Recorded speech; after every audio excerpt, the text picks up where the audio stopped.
On Saturday, June the 4th, 2011, the 10th Annual Expo Ser, a leading international health forum, was held at Mexico's World Trade Center in Mexico City, bringing together organizations, companies, philosophers, and experts specializing in health, spirituality, meditation, and yoga.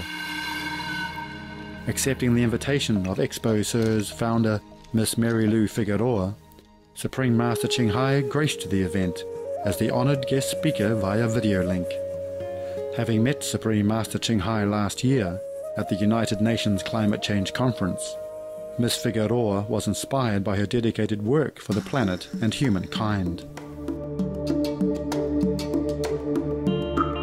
During the video conference, Supreme Master Ching Hai lauded the Mexican government for its green endeavors, while encouraging all in the world to adopt the organic vegan solution for halting climate change.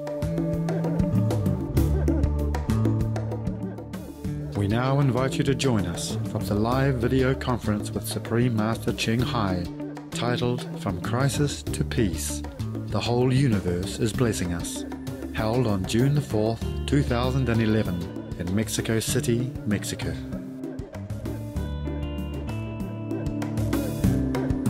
Supreme Master Ching Hai's lectures are not a complete meditation instruction. Please do not try alone. For free of charge guidance, please visit www.godsdirectcontact.org or contact any of our centers near you. Hola y muy buenas tardes, nobles damas y caballeros. Por favor, sean bienvenidos en esta tan noble ocasión. Honorables invitados, apreciables asistentes, representantes de diferentes organizaciones y caminos espirituales, reciban el más cordial y afectuoso saludo. En esta tarde, la Asociación Internacional Maestra Suprema Ching Hai en México presenta la conferencia magistral de la crisis a la paz. El universo entero nos está bendiciendo, en la cual tendremos una importante invitada vía satelital, la Maestra Suprema Ching Hai, que nos compartirá su sabiduría y conocimiento del más alto interés para todos nosotros, así como de la paz y la seguridad de nuestro planeta. Tendremos edificantes representaciones artísticas para amenizar la velada y cerraremos esta maravillosa experiencia con una deliciosa cena vegana. Esta conferencia es presentada dentro del marco de conferencias magistrales de Expo Ser, el cual es el evento humanista y de salud más importante de América Latina. Contando con más de 120,000 asistentes a lo largo de su historia, Expo Ser se ha convertido en un importante foro para la difusión de todas las alternativas de bienestar humano, y en esta afortunada ocasión se encuentra celebrando su 10º aniversario. También queremos saludar y darle la más afectuosa de las bienvenidas a nuestros espectadores internacionales que nos reciben en sus hogares en el mundo entero a través de Supreme Master Television, un canal de televisión constructiva que se transmite las 24 horas del día, los 7 días de la semana, durante todo el año, el cual puede disfrutarse a través de sus 14 plataformas satelitales de forma gratuita en el mundo y con más de 75 proveedores de sistema de cable e IPTV, en sus más de 60 idiomas y 40 subtítulos disponibles. También puede consultarse en línea en www.suprememastertv.com/ES. Muchas gracias por acompañarnos este día.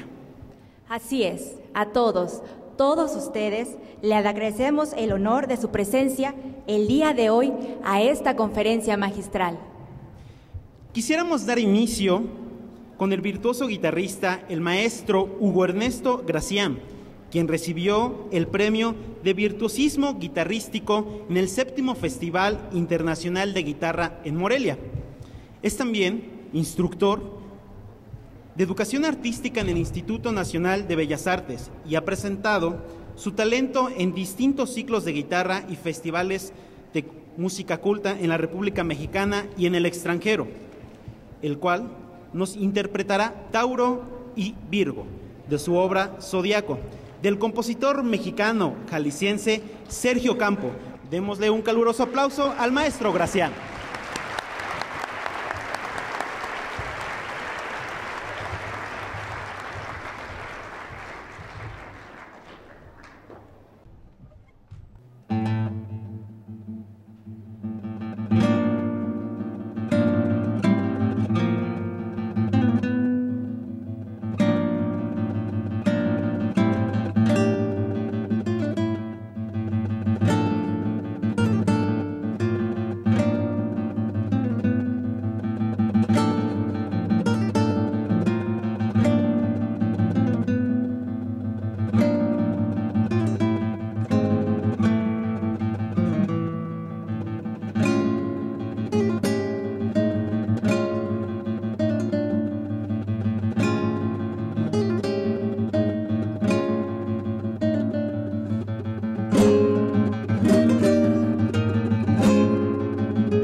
Maravilloso.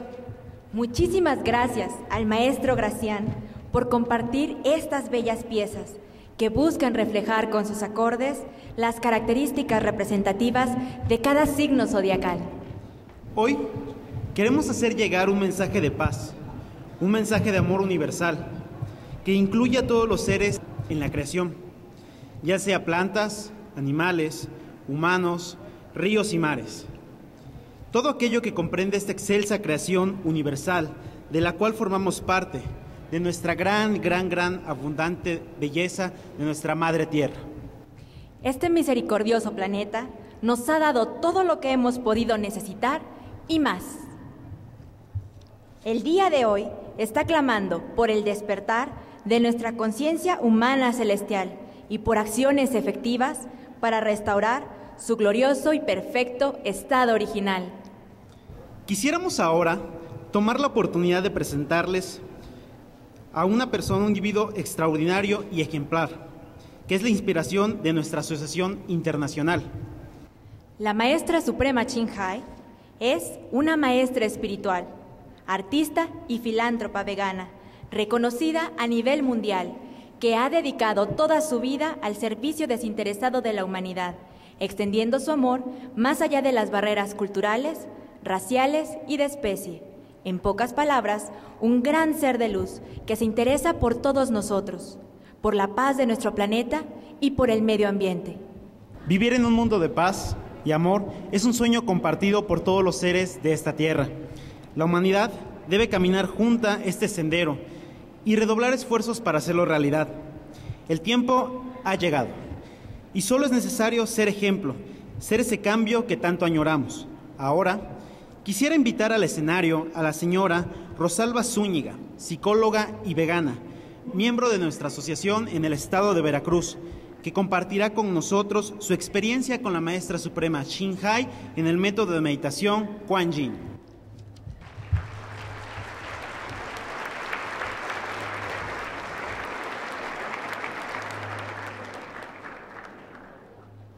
Doy gracias a Dios por estar aquí y tener la oportunidad de agradecer a la Maestra Suprema Xinghai todo su amor y las infinitas bendiciones que solo ella es capaz de dar.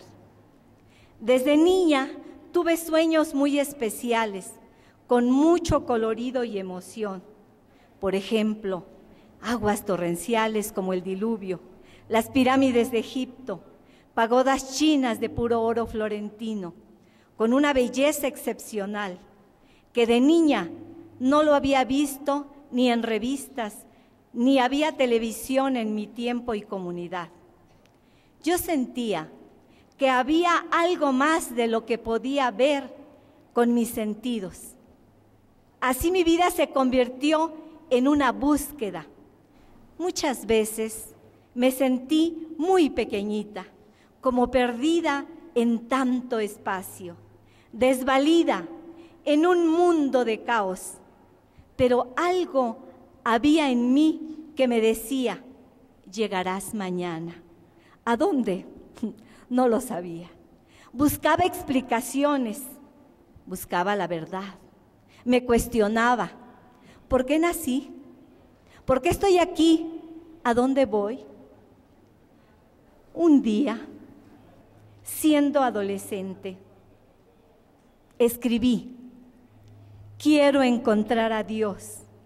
Busco a un ser supremo que comprenda todo y resuelva los problemas y conflictos que atañen a toda la humanidad. ¿Por qué reñimos hermanos con hermanos? ¿Por qué discutimos padres con hijos? ¿Por qué peleamos con la maestra, con la vecina o con toda persona que se nos ponga enfrente? Yo busco a Dios para que me explique esto, para que sea mi maestro, mi guía. Así, mi búsqueda, mi sed de saber, de encontrar la verdad, me llevó a estudiar psicología, dianética, neurolingüística, yoga, a leer muchos libros de la vida de los grandes iniciados, retiros espirituales. Esto me daba tranquilidad. Contestaba algunas preguntas, pero no tenía las respuestas de todas estas cuestiones. Así mi búsqueda continuaba, hasta que un día fui invitada por mi hijo mayor a ver una videoconferencia de la Maestra Suprema Xinghai. Fue entonces que pude sentir que había encontrado a ese ser supremo que mi alma pedía y a mi guía espiritual, y pude entender lo que Jesús nos decía: pide y se te dará. El que tenga oídos para oír, que oiga. Así me inicié felizmente en el año 1998 en la ciudad de Los Ángeles. Gracias, maestra, por ser ese océano de amor, de luz, de ese amor incondicional, por resolver todos los problemas y conflictos que atañen a toda la humanidad. Ahora sé que la razón de existir es aprender a amar, y solo lo podemos lograr con un guía espiritual, con un ser iluminado, lleno de amor, de humildad y luz, que está dispuesto a darnos la llave para la iluminación inmediata. Gracias, maestra, por todo tu amor, por ese amor infinito celestial. Muchas gracias.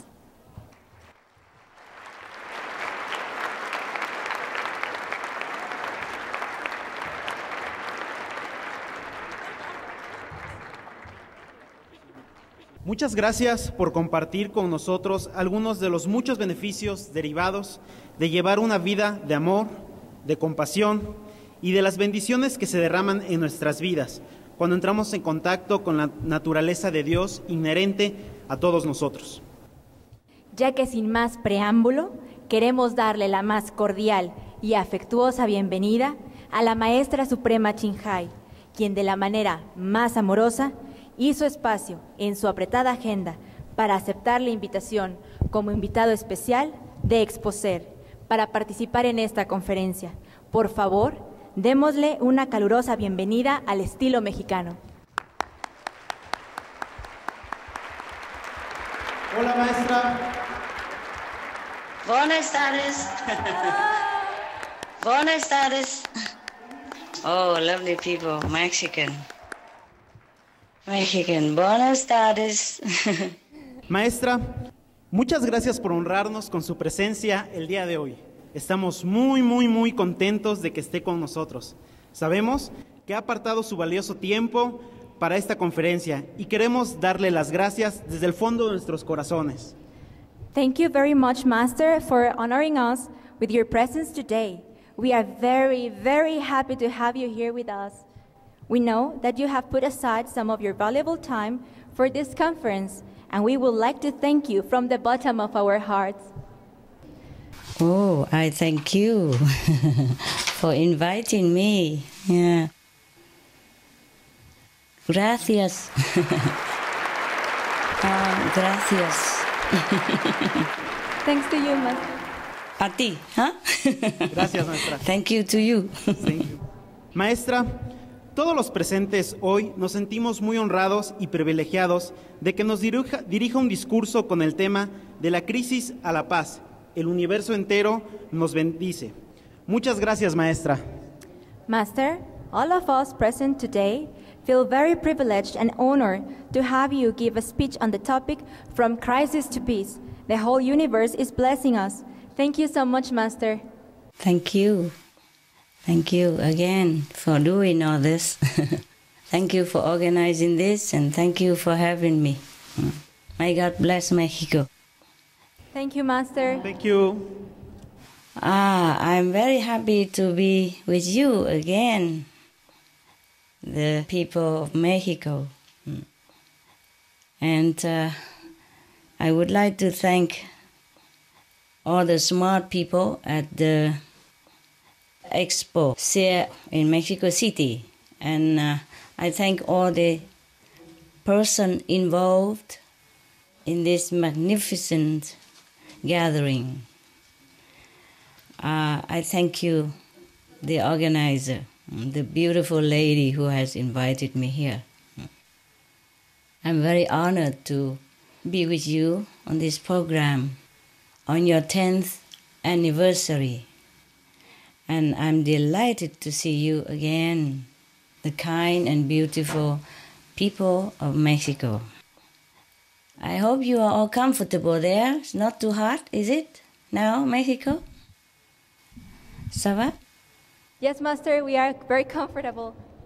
Muy bien, muy bien. Yes. I always remember how sweet, gentle, and hospitable the Mexican people are. Yes, always good memory in my heart. And I have just been in your country again, last winter. The Mexican Environmental Secretary, in the name of your country, has kindly invited me to attend the United Nations Climate Change Conference. Your government graciously facilitated the discussions in such a way that all the countries participated there felt welcome and their voices were heard, so that the leaders of all the countries left the conference with some satisfaction of fruitfulness and hope for the planet's future. I think part of that outcome was due to the good heart and wisdom of the hosting Mexican people. So I was more than happy to join this event again in order to see the Mexicans again, especially as this is so positive, such a very forward-thinking gathering. I'm sure you all agree to this, and we all thank the organizers and all persons involved. I would like to mention something about holistic health and personal growth, which are very essential for our happy life. Holistic means wholesome. Wholesome. We seek always to be whole, because that is what we are originally. We are part of something wholesome, great, because we are part of God. And this prompts us always to be seeking inside our heart, to be whole again, to be one with God again. This is much like how our hand, for instance, is part of our whole body and sharing the same flow of nutrients and life force.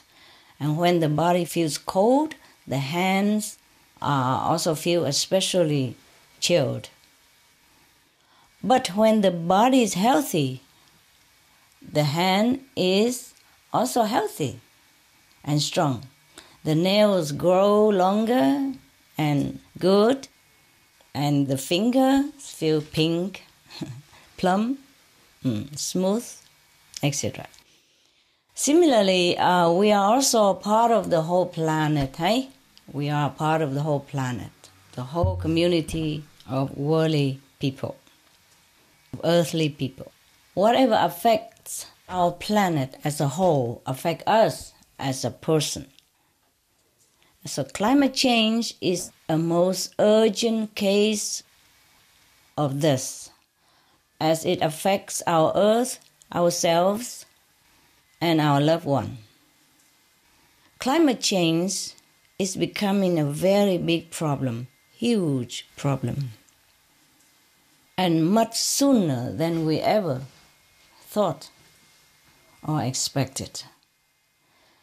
The International Energy Agency has just estimated again that emissions of the greenhouse gas rose to a record amount in 2010. So much so that keeping global average temperature increases below the barely safe level of 2 degrees Celsius look like an unreachable dream now. We pray that it won't be the case, but the reality is scary. This is frightening news for us, because 2 degrees increase is the threshold for dangerous climate change. Already, extreme weather-related disasters in Mexico caused up to 60,000 people to lose their lives each year. Global warming also causes mosquito-borne diseases like malaria and dengue fever to increase, especially after floods. And I'm very worried to hear that dengue fever cases in Mexico have been getting worse. 2010 was much worse than 2009, for example. And there has been a big increase in the number of the most aggressive kind of dengue. It's called hemorrhagic dengue. And at least 16 cases have been fatal in 2010. In Hermosillo, capital of Sonora State alone, cases of dengue fever exploded to 3,157, with 1/6 of the cases being hemorrhagic dengue. And the disease has been spreading. Extreme heat for humans. As we speak, much of Mexico is being gripped by extreme temperatures. The large region known as the Valley of Mexico has seen hardly any rainfall in weeks. And Mexico City, while it is a beautiful place, is not always comfortable or safe in high temperatures for people to live in. For example, food in the street stores, when people sell it alongside of the street in a small booths, they are going bad more easily, especially meat and dairy products in the heat. Health Secretary Jose Angel Cordova expressed concern that illnesses related to spoiling food have been rising in your country. So please, one word of caution, be careful when you buy food. The heat is so intense nowadays that government officials are genuinely concerned about your health. So they have asked you to stay indoors even in midday hours, or to put a hat on when going outdoor, and to drink plenty of water and constantly.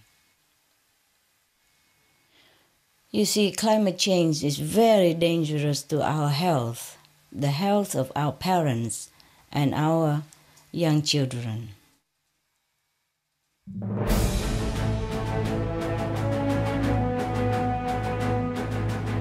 European Parliament supports reducing meat to lower greenhouse gases. Call vote. Vote is now open.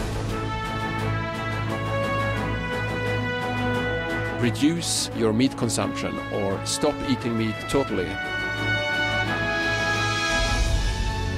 During discussions on greenhouse gas reduction goals, the Climate Committee of the European Parliament officially recognized livestock's contribution to global warming and recommended a reduction of subsidies to the livestock industry to curb methane.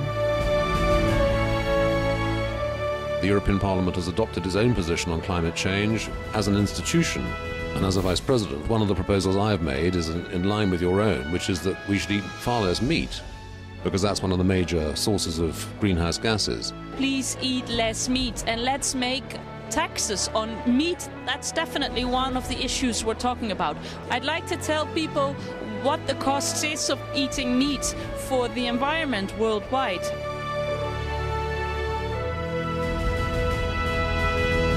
My name is Jens Holm. I'm a member of the European Parliament. Please, be veg, go green to save the planet.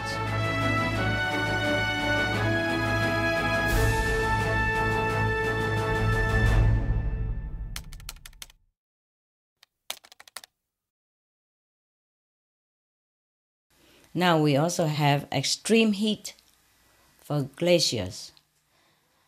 In this same heat, we also have trouble on a bigger scale in Mexico due to this heat. For example, the glaciers on the dormant volcano Iztaccíhuatl. As tropical glaciers, they are rare both in Mexico and in the world. However, they are now melting much faster than scientists previously predicted. With 2 out of the 5 glaciers that have already disappeared, now snowfalls is less frequent than before, and vegetation is appearing at higher altitude. As is the case elsewhere in the world, Mexico's disappearing glaciers spell trouble for populations and agriculture that depend on the annual snowmelt for drinking water and hydropower. So the extreme heat not only makes us feel hot, but as the glaciers melt, livelihoods, food, drinking water, etc., also face a real meltdown. But with the bad news, well, there's also good news for Mexico, thank God. When I was there, I met a lot of your journalists who are also dedicated to saving the planet and really concerned about the world, as well as many leaders, including your esteemed president, who has been at the forefront of international efforts to halt climate change. By the way, I send my heartfelt congratulations to President Calderon for the award he has just received in May.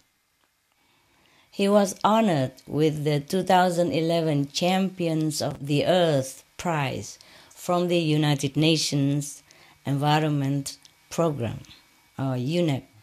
You know that, right? Do you know? Yes, we know, Master. We are very proud. Good. You should be proud of him. I met him, I was so proud of him. I tell him, thank you for all the things you do for Mexicans. I love your people, I told him. And he said, I love them too. I love that. I like what he said. And his speech at the United Nations was also very, very interesting. He even mentioned that his wife is a very wise person. I'm sure she is, huh? Behind a great man, there's always a great woman. So, for his outstanding leadership in addressing climate change at both global and national level, the United Nations UNEP has honored him with a great prize. I also join myself in salute to His Excellency with all my support and admiration. And I congratulate your country for having such a wise and loving, caring leader. Thank you, Master. Now we applaud Muchas him. gracias, maestra. Yes, Master. Yeah, we applaud him, huh? We are very A big round of applause for your president and your government. I love this kind of government. Okay, now first, let's go through some of the major news on how climate change is affecting Mexico. Researchers at NASA found that we are on a path to seeing an unprecedented number of forest fires around the world, pretty much all driven by global warming. This is already happening in Mexico as well. You know that, I think. Extreme dry conditions have set off more than 5,700 forest fires in your country during the first 4 months of 2011. This is new. This is recent. Scorching about 150,000 hectares of land. You know, your country is already affected a lot by climate change, and now these forest fires make it worse. Your president, Felipe Calderon, also attributed these forest fires to climate change. You see, he's very up to date. He's very on top of events in your country. He's a good president. Even now, Quintana Roo state is dealing with its worst fire season in a decade, with a total of 122 blazes reported and people having to be evacuated from their homes. Imagine how much challenge they have to face in this situation. And the children have to be interrupted from school, and the husbands, the wives is also disrupted with their works, their jobs, and they might be losing everything they have earned with their hard work all their life. You see, the world's coral reef systems also, which include the second largest one in the world, it's just off the coast of Mexico.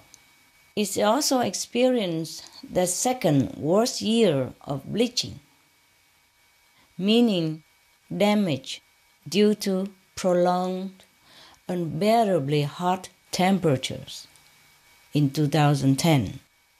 And the coral reef in the Gulf of Mexico area are also still reeling from the big oil spill of the US coast recently. Bear in mind that the coral reef health are vital to ocean health. They support 1/4 of all marine life on the planet. Now, we talk about drought. Drought is affecting 40% of your country. Certainly, this has very difficult, huge, invisible impacts on the farmers. Take, for example, Mexico's Mayan community of Tabi. This village of 400 people have relied on their farming traditions for 2,500 years, with weather patterns that were precise and predictable. However, in the past 15 years, they have lost up to 60% of their crops due to the changed climate. To survive, Tabi residents are having to adapt by learning new farming practices, and sometimes they have to search for different jobs, which is hard to find also. If they have been farmers all their life, what else can they do? How can they find another job that easily? Even if they do find jobs elsewhere, this often takes them away from their home and family. It's not a nice situation, because Mexico people, they're very family-oriented and very social and neighborly. So if they have to move away elsewhere to work, imagine how lonely they felt and how challenging for their family having to part with their loved one, like father or mother. Now, tests by the International Maize and Wheat Improvement Center in Mexico have shown that maize, the vital grain once thought to be a heat-tolerant crop, actually declines because of prolonged high temperatures, especially when there is drought. For every 10% of lost crop yields in Mexico, another 2% of residents are likely to leave their country. So up to 6.7 million Mexican people may be forced to leave, for example, by 2080. It would be so disruptive and challenging to the lives of so many uprooted families, not to mention heartbreaking for the relatives and friends and for the person who are going away themselves. We also have freezing temperature. It's on top of all that. Climate change brings not only drought, but also extremely freezing weather.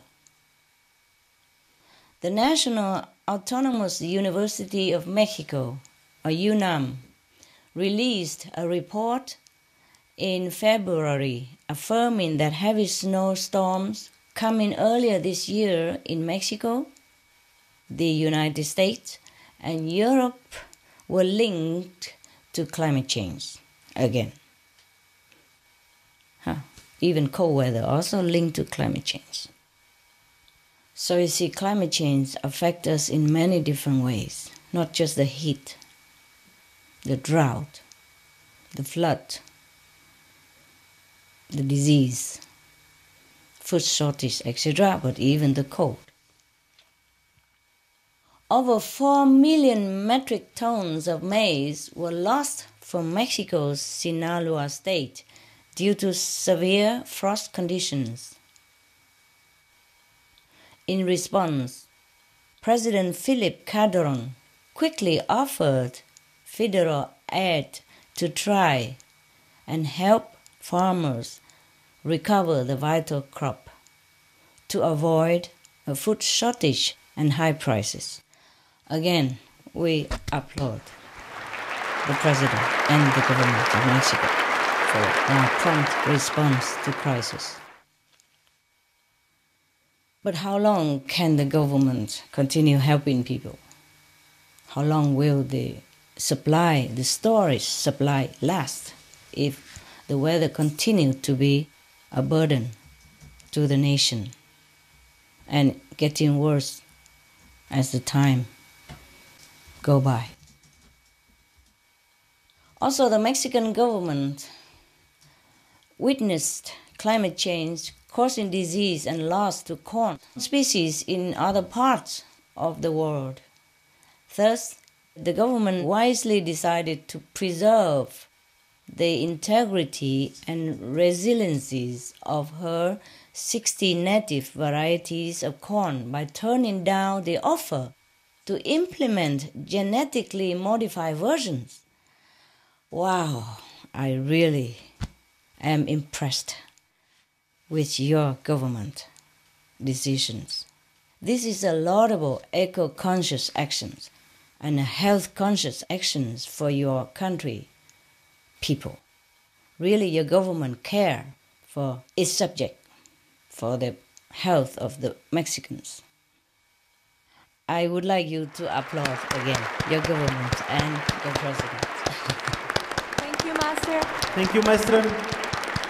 No, I thank you. I thank your government. Now, we come to the forest in Mexico. Forests are important for maintaining water supplies and protecting communities from flooding. Forests are also very much needed to stop climate change because they can store tremendous amounts of greenhouse gases for us. But right now, 20 to 25% of emissions are actually coming from the forests themselves because of climate change and deforestation. Burning forests causes the massive release of CO2, carbon dioxide, that has been stored in the trees. According to the United Nations Food and Agriculture Organization, Mexico has been ranked as one of the 5 countries in the world with the largest losses of primary forest area in the last 20 years. One of the most dramatic examples is the state of Tabasco, which has lost 1 million hectares of forest, or 58% in the past several decades. Now, Tabasco has only 100,000 hectares of forest remaining. How sad for your country and for the world. The primary cause has been the expansion of livestock farming. More than half of the state's land was already converted into cattle pasture by 1980. Scientists say that the land, this Eden deforested, is at high risk of suffering the shocks of climate change. There is a higher vulnerability to flooding, soil erosion, as well as loss of biodiversity if we lose the forest. Livestock grazing has also been identified as the main cause of deforestation in Michoacán state. Latin American countries that are rich in forest cover are at risk of losing trees mainly as a result of large-scale agriculture. But not for food for human, no. It's mostly related to livestock production, livestock farming, not food farming, yes? And not only Mexico, but even the world's largest remaining tropical rainforest, the Amazon. The livestock industry is a significant driving cause of forest destruction. Some of the diseases related to meat consumption and/or production. Fatal prion diseases transmissible through air or milk. Rabies, anthrax, sleeping sickness, Q fever, norovirus, swine flu, Ebola reston virus. Cured meats and fish increase leukemia risk in children. Antibiotic-resistant superbug infections and other dangerous bacteria strains. Blue tongue disease, E. coli, salmonella. Bird flu, mad cow disease or Creutzfeldt-Jakob disease, 90% of the population at risk. Pig's disease or PMWS, listeriosis, shellfish poisoning, preeclampsia, Campylobacter, Clostridium difficile. Diseases hidden in healthy appearing livestock. Food poisoning, heart attack, kidney failure from toxic additives like melamine and clenbuterol. Some of the costs of meat eating. Infertility. Eating just one serving of meat per day increases the risk of women's infertility by 32%, with additional meat consumption increasing the risk. Heart disease. Over 17 million lives lost globally each year. Cost of cardiovascular disease is at least $1 trillion a year. Cancer. Increased childhood cancers and adult reproductive cancers from hormones in meat. Colon rectal cancer. Over 1 million new colon cancer patients diagnosed each year. More than 600,000 colon cancer-related mortalities annually. In the United States alone, colon cancer treatment costs about $6.5 billion. Millions of people are newly diagnosed with other meat-related cancers every year. Diabetes. 347 million people are affected worldwide. An estimated $174 billion spent each year on treatment in just the United States. Obesity. Worldwide, 1.6 billion adults are overweight, with 400 million more who are obese. Costs $93 billion each year for medical expenses in the United States alone. At least 2.6 million people die annually from problems related to being overweight or obese. Environmental. Use up to 70% of clean water. Pollute most of the water bodies. Deforest the lungs of the earth. Uses up to 43% of the world's cereal. Uses up to 85% of the world's soy. Cause world hunger and wars. 80% cause of global warming, plus more. Some of the costs of milk consumption. Cowpox from milking cows. Bacterial microbes, pesticides and enzymes found in cheese derived from the inner stomach linings of other animals. Up to 80% of the calories in cheese are from pure fat. Breast, prostate and testicular cancer from hormones present in milk. Listeria and Crohn's disease. Hormones and saturated fat lead to osteoporosis, obesity, diabetes and heart disease, linked to higher incidences of multiple sclerosis, classified as a major allergen, lactose intolerance, plus more. For help quitting, please visit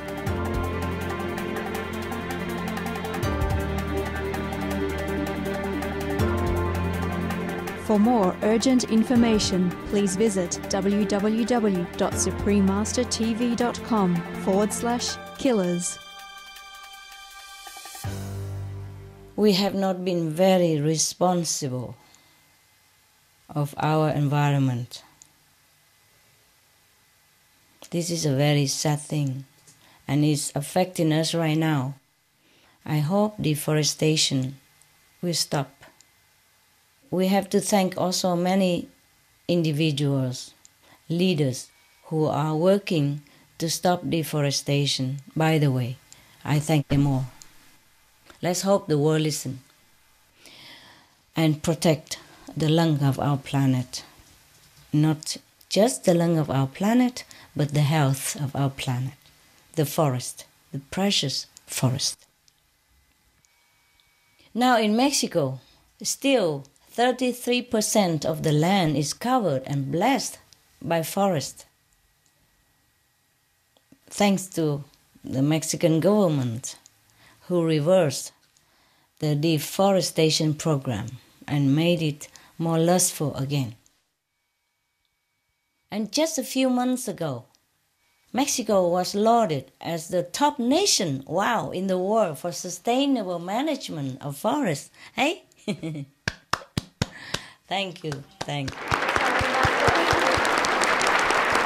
to your government and to your people. I would be proud if I'm a Mexican. Very proud. Yes. Okay. Yes, Master. Thank you, Master. Gracias. Yes, the Mexican made some mistakes before in deforestation, but they changed quickly. They realized the mistake, and they reversed it. You know, we all make mistakes, but the thing is to do the opposite, to reverse, yes, the action. Now, the World Bank announced that through a 13-year joint program with the Mexican government, over 800,000 hectares of forest have been given to indigenous peoples. And as a result, 70% of all the forests are owned and cared for by the local communities. How wise, such a wise policy. Many countries should learn from this. And today, Mexico's deforestation rate is half of what it has been a decade ago. It's a good news, huh?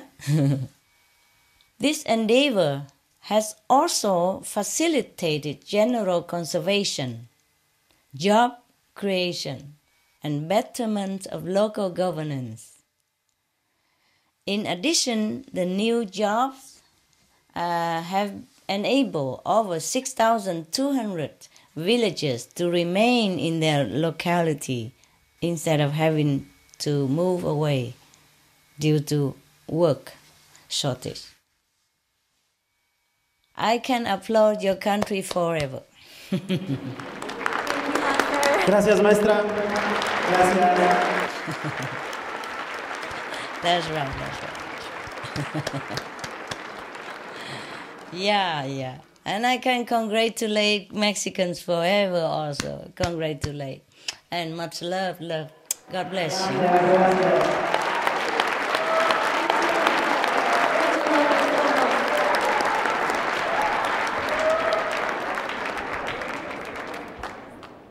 That's why I'm here today. Also, you see, it was a little difficult for me, and I supposed to be meditating more, but I'm also involved in this because I love your country. I love the improvement that your people and your government has made, the effort you put into conserving the land, the forest, and protecting the health of the people. So I made a reservation of time. I tell you a secret. It cost me millions of zillions of spiritual points because I appear here today. This cost me about 2-3 days without meditation very well. But I thought I should participate instead of my representative because I like what the Mexican people have been doing. I like your president. I like your government. Yes. Because I was happy to hear of this project. Thank you, Master. Gracias. Thank you so much. Yes. Thank to you. And of course, not just happy, but I also offer a humble contribution of $50,000. Well, $50,000 is not much, I mean, to such a great project like that. But it's a symbol of support and gratitude from my part to all involved in your country and outside of your country in realizing this beautiful endeavor. Because it affects not only Mexico, but it will affect the world. You know, we are all linked together. If you protect Mexico, you also, by the way, protect the world. So I also am very grateful. Furthermore, your President Philip Calderon announced during the climate summit in Cancun that he was determined Mexico would achieve zero deforestation within the next decade. Pray for him, okay? Pray for him to do that. Yes, Master. I pray for him, for your country, yes, so that you can realize not just that, but more. It's important to protect Mexico. It's important to protect every country, of course.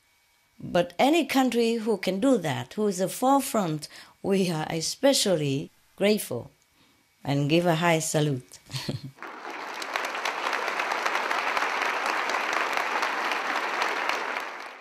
Now, the good news is that the Mexican government is making a lot of efforts to go green.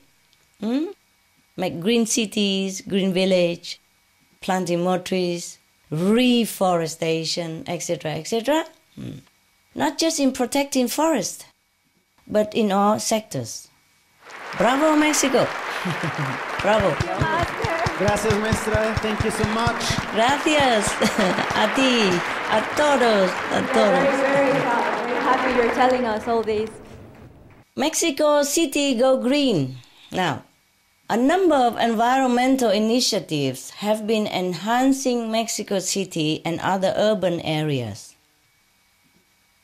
In December 2010, President Calderon announced that all new dwellings financed through the country's largest home lender, Infonavit, must be equipped with eco-friendly technologies.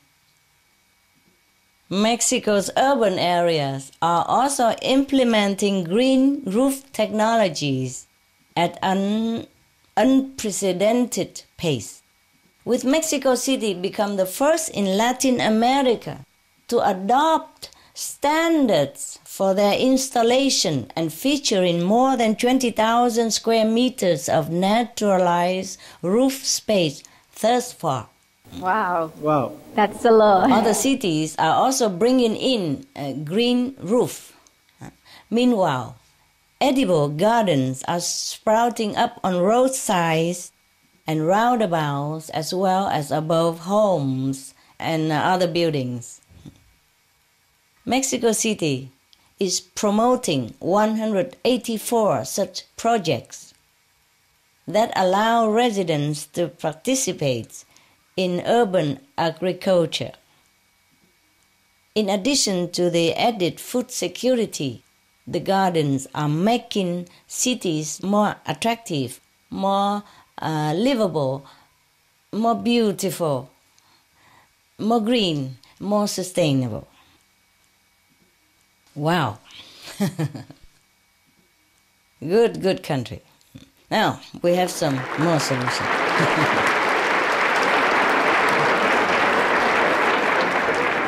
See, I'm wearing green today, huh? Yes. Because your country is going green. Just to be in tune with your projects. Yeah. Now we talk a little bit more about solution. Mexico has an abundance of sunshine, so there are plenty of opportunities to develop sustainable solar energy.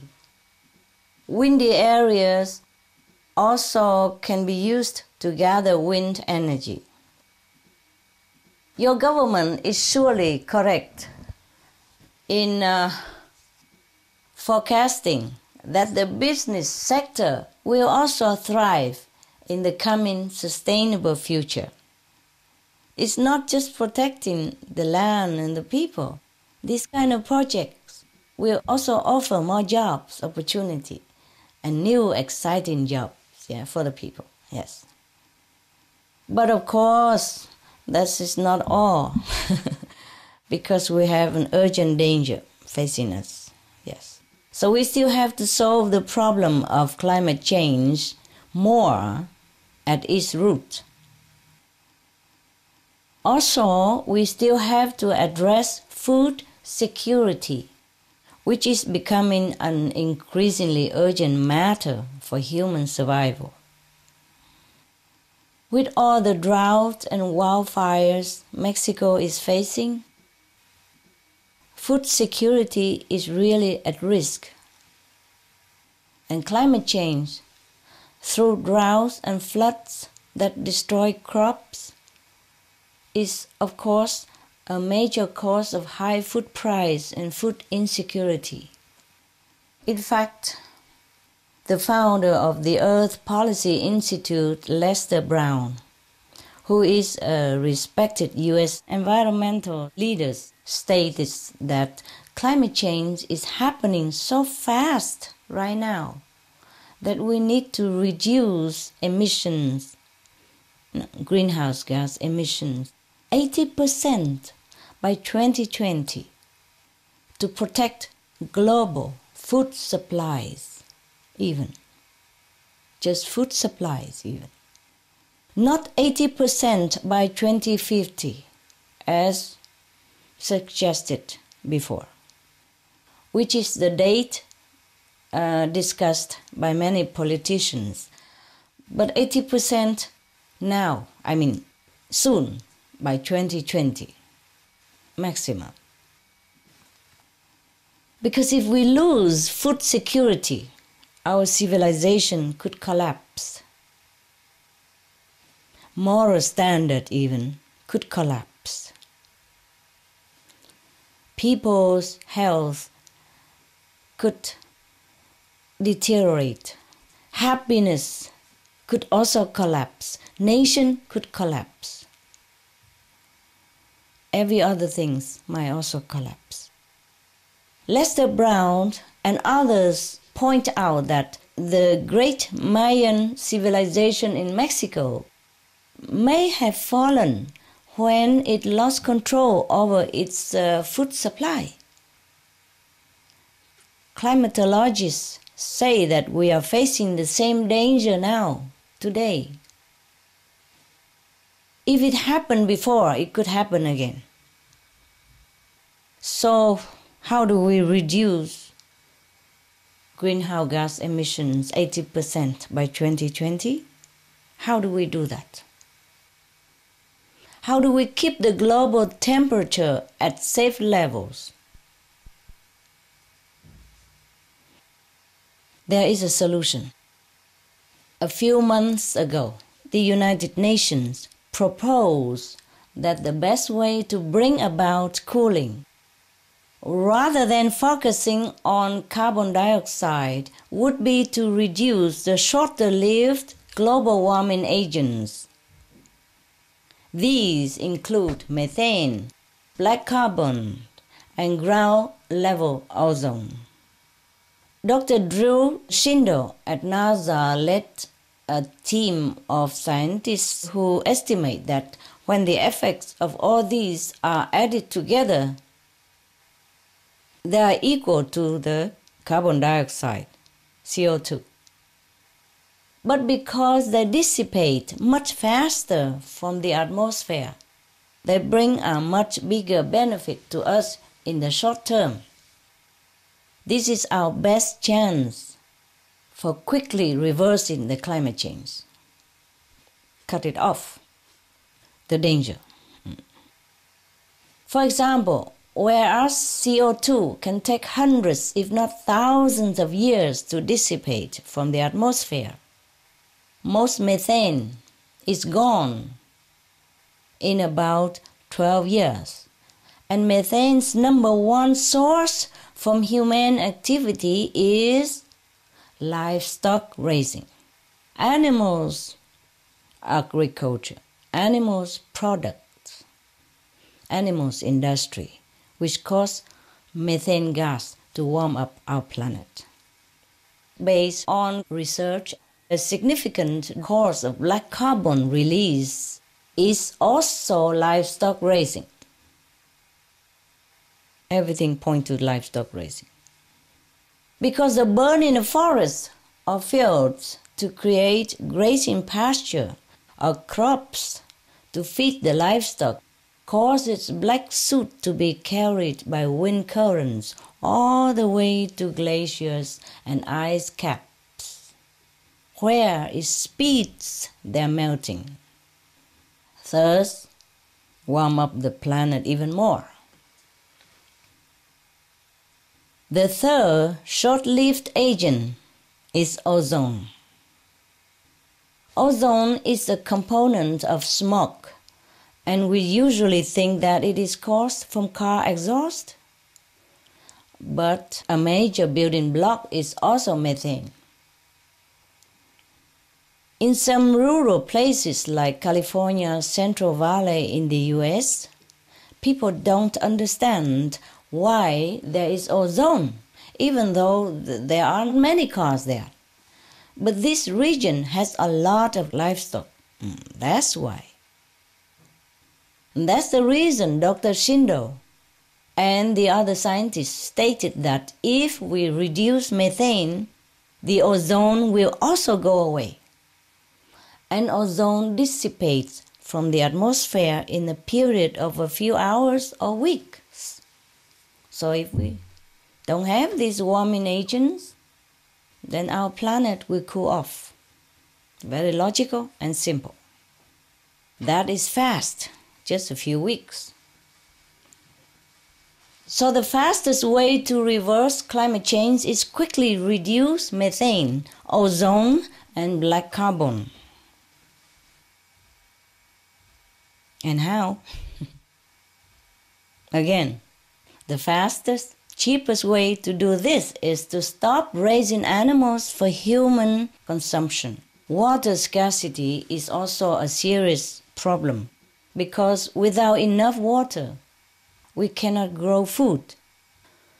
The World Economic Forum estimates that if we continue with current trends, 2/3 of the world will be water stressed, means short of water, by 2030. Just over a decade, huh? And Mexico is certainly one of the places to be affected. But 70% of all water used by humans goes to agriculture, especially livestock agriculture, livestock raising. So the best place to conserve water is through food, manageable food, sustainable food, not animal food. And the best way to feed more people with less water is also through food. Sustainable food practice, sustainable agriculture, organic, vegan agriculture. So we all should go vegan. And the best is organic vegan.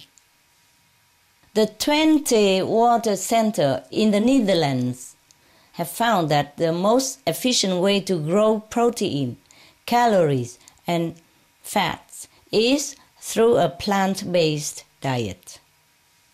To grow 1 gram of protein, we need up to 6 times more water for animals' protein than for plant-based protein.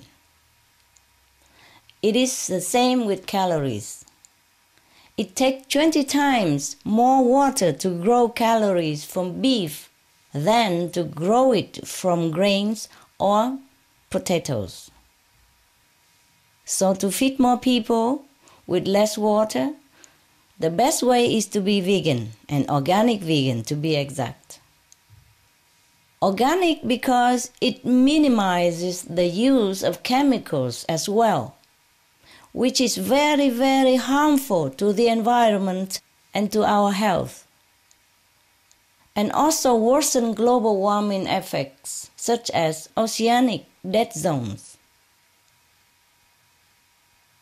Another challenge we are facing right now is how to pay for climate change mitigation and adaptation, especially in an era where many developed countries are facing financial crisis. Even those that wish to help the developing countries are not able to be as generous as they might wish because of the financial difficulties they are facing themselves. Many strong countries are facing financial problems right now, and that affects other underdeveloped countries as well, because they cannot offer more financial aid the way they want to. You see, it affects everybody, the financial crisis. We are losing species 100 times to 1,000 times faster than at any other time in the Earth's history. So stopping biodiversity loss is expected to cost more than to reverse climate change. So by all means, we have to reverse climate change. Now, in addition to all this, we find that 70% agricultural land is currently being used to either graze livestock or raise food for the livestock, which are killed for human consumption. In evaluating policy options for reversing biodiversity loss, the Netherlands Environmental Assessment Agency has found that the single most effective approach would be a no-animal diet. This would save at least 56% of the world's disappearing wildlife. As a result, the Netherlands Environmental Assessment Agency also calculated how much money we would save if we changed our diets in order to reverse global warming. They found that a diet with no animal products at all would save the cost of mitigating climate change between now and 2050 by over 80%. So, just this one change, simple change, small change, changing our diet to an organic vegan diet. This will help all the governments of the world to afford climate change mitigation and preserve biodiversity. Just one change. That's all we have to make. It's not that big deal. Even if it is a sacrifice, just to sacrifice one part of our taste, not the whole part of our taste. Normally we would include vegetable in our food anyway. So we just change a portion of our food daily. Then we can save the world for us and for future generations. And as I mentioned earlier, it will also help us protect food security and conserve water. What is the use for us to satisfy our taste right now with meat when we know for certain that in the future our children will go hungry, our world will collapse? What is the use of that? However tasty the meat is, we have to consider this option and change it so that the world can continue to survive and thrive in abundance and happiness and health. As President Calderon accepted the UNEP Award in New York, USA, on behalf of all Mexicans, he called for a massive effort to change the world. I would say to save the world also. Because that is what a green economy implies. To save the world, to change the world for the better. He also said that we can stop both climate change and poverty at the same time by building a green economy. And I agree. Do you agree with him? Yes, Master, of course. Yes? Good people, good people.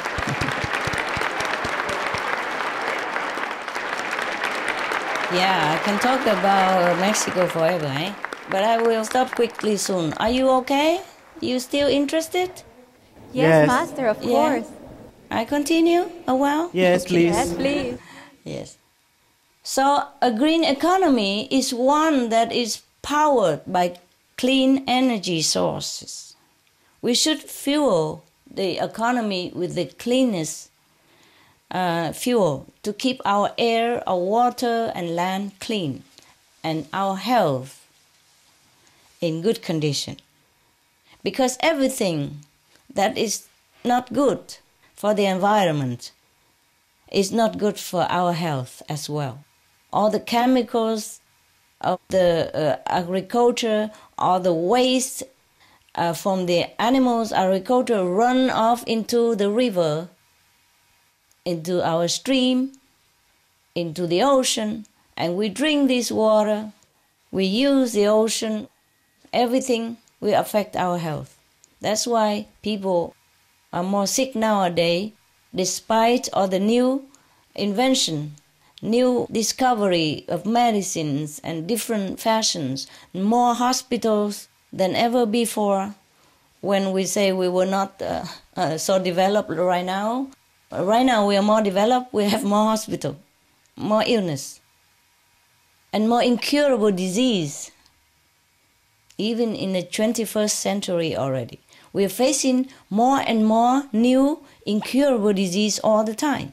Even just recently, if you watch the news, you know that there is a spread of E. coli infection in Europe, and many people die already, and thousands are still either critically ill or affected in the hospital. And the scientists, the doctors, have not been able to find the source of this E. coli because they say it's new E. coli strain and it resists many of the otherwise good antibiotic to cure it. So they're frantically trying to find the way to deal with this spread of E. coli right now in Europe. You know that, right? Right, Master. Yes.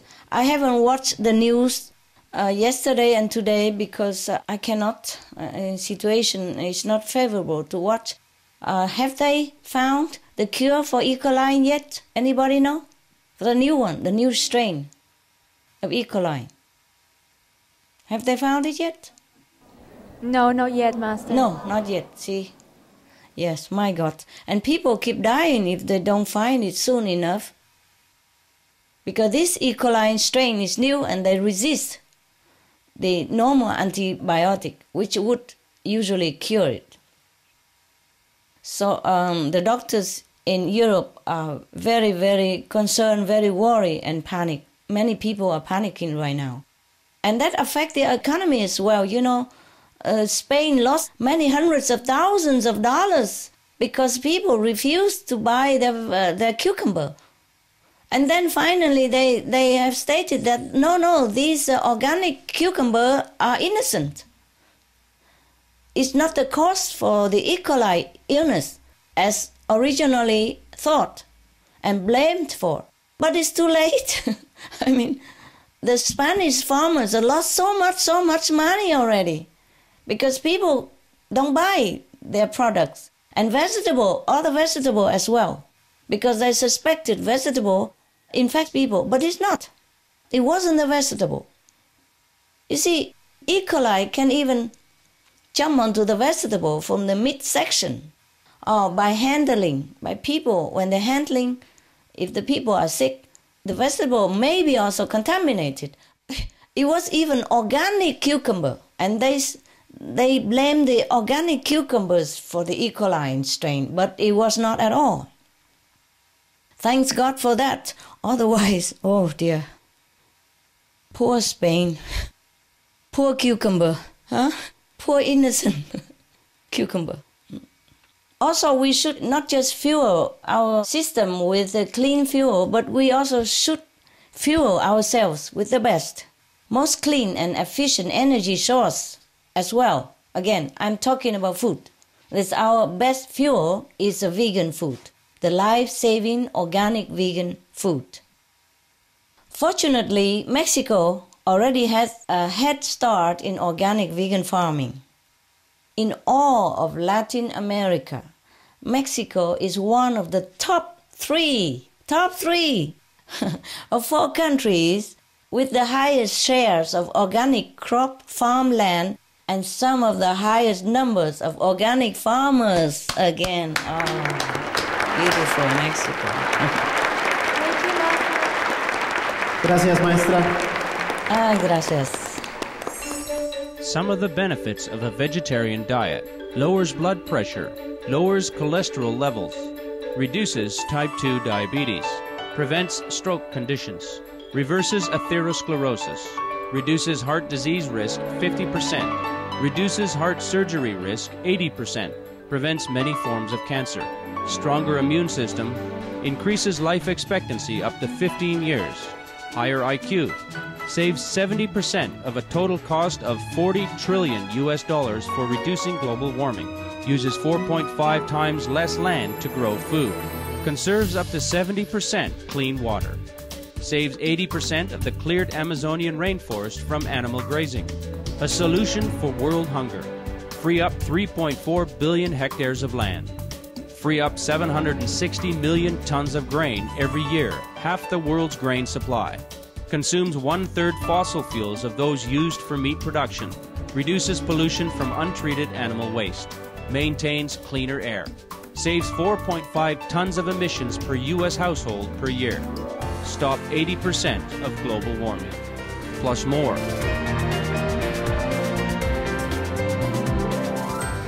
Save your life.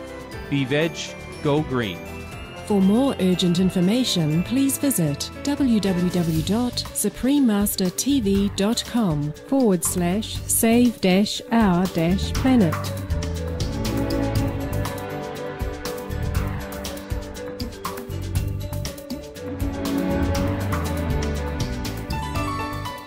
A recent study showed that organic agriculture in Mexico is generating $400 million in revenue per year.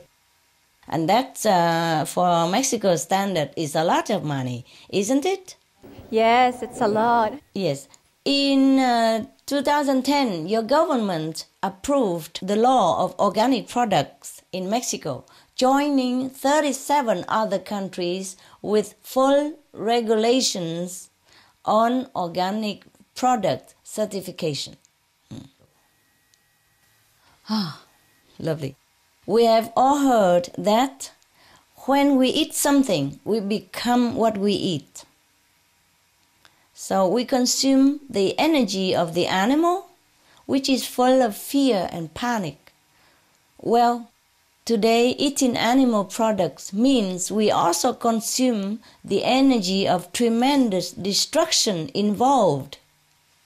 The destruction of environment, the destruction of the planet, the destruction of our life, the destruction of our world. From all that we just talked about, climate change, disasters, disease, deforestation, biodiversity loss, water scarcity, food shortages, refugees, climate refugees even, etc., etc. Now, imagine yourself starting today, saying, no, I don't want to be part of all that destructive pattern. I don't want to be part of all that suffering of the people and of the planet. I don't want to be the hand that suffers as the body suffers. Instead, each of us can choose to be the hand that will heal the body. Each of us can restore the planet, bless it, and bless all of us, starting today, by simply being organic vegan. Is it possible? Is it possible? Yes, we can, huh? Thank you, Mexico. I love you. I love you and thank you for promising this. Thank you, Master.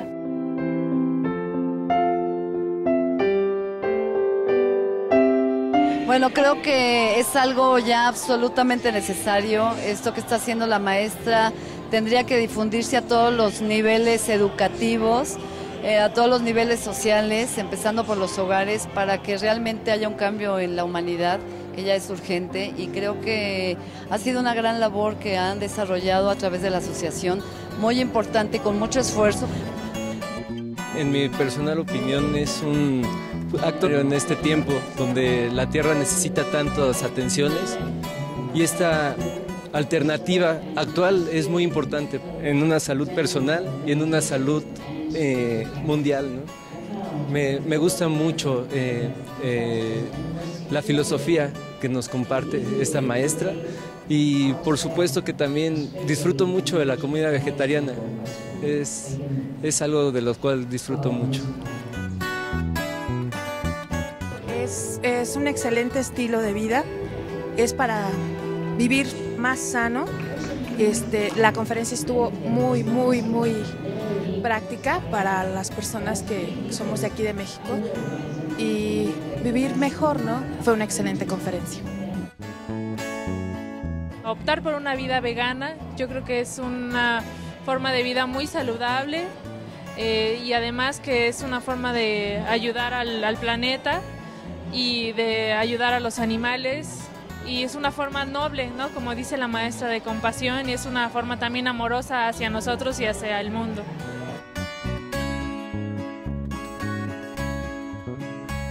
Supreme Master Ching Hai's lectures are not a complete meditation instruction. Please do not try alone. For free of charge guidance, please visit www.godsdirectcontact.org or contact any of our centres near you.